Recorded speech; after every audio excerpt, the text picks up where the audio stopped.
राजन साळवी यांची पत्नी आणि मुलाच्या जामिनावर आज सुनावणी होणार आहे। अटकपूर्व जामिनावर आज हायकोर्टामध्ये सुनावणी होईल, तर दुपारी 12 नंतर मुंबई उच्च न्यायालयामध्ये ही सुनावणी होणार आहे। पत्नी आणि मुलाचा जामीन अर्ज सत्र न्यायालयाने फेटाळलेला होता, त्यानंतर आता हायकोर्टामध्ये त्यांनी धाव घेतलेली आहे। तर बेहिशोबी मालमत्ते प्रकरणी पत्नी आणि मुलावर गुन्हा दाखल झालेला आहे। जिल्हा सत्र न्यायालयाने अटकपूर्व जामीन पत्नी आणि मुलाला नाकारलेला होता, त्यानंतर आता तो जामीन फेटाळल्यानंतर साळवी हायकोर्टात गेलेले आहे। त्यामुळे आज 12 नंतर ही जी सुनावणी होणार आहे त्यामध्ये दिलासा मिळणार का ते बघावं लागेल। आणि याविषयी अधिक माहितीसाठी आपले प्रतिनिधी स्वप्नील जाधव हे आपल्या सोबत थेट जोडले गेले आहेत। स्वप्नील, काय सांगाल?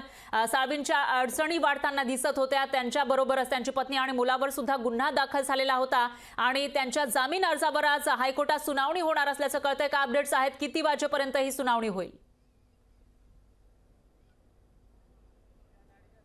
नक्कीच ठाकरे गटाचे नेते राजन साळवी यांच्या अडचणी वाढताना एकंदरीत दिसत आहेत। एसीबीने त्यांच्या घरी छापेमारी केली होती, त्यानंतर त्यांच्या घरातील सर्व जे साहित्य आहेत त्याची एक यादी केली होती, त्याचं मूल्य ठरवण्यात आलं होतं। मात्र जे मूल्य ठरवण्यात आलं यामध्ये असं समोर आलं की राजन साळवी यांनी बेहिशोबी मालमत्ता जमा केली आहे। एकूण 3 कोटींपेक्षा जास्त ही मालमत्ता आहे। त्यामुळे या प्रकरणामध्ये एसीबीने त्यांच्या मुलगा आणि त्यांची पत्नी यांच्यावर सुद्धा गुन्हा दाखल केला आहे। दरम्यान हा जो अर्ज आहे, जामिनाचा अर्ज आहे, तो जिल्हा सत्र न्यायालयामध्ये केला होता, मात्र तो जामीन अर्ज फेटाळला। यानंतर त्यांनी हायकोर्टामध्ये हा जामीन अर्ज केलाय। आज दुपारी 12 नंतर या अर्जावरती सुनावणी होणार आहे। त्यामुळे या सुनावणीमध्ये हायकोर्टाकडून राजन साळवी यांना दिलासा मिळतो का हे पाहणं महत्त्वाचं ठरणार आहे। जर राजन साळवी यांना दिलासा मिळाला नाहीये तर राजन साळवी यांच्या अडचणी भविष्यामध्ये आणखी वाढण्याची शक्यता आहे, कारण एसीबी पुन्हा त्यांची चौकशी करू शकते।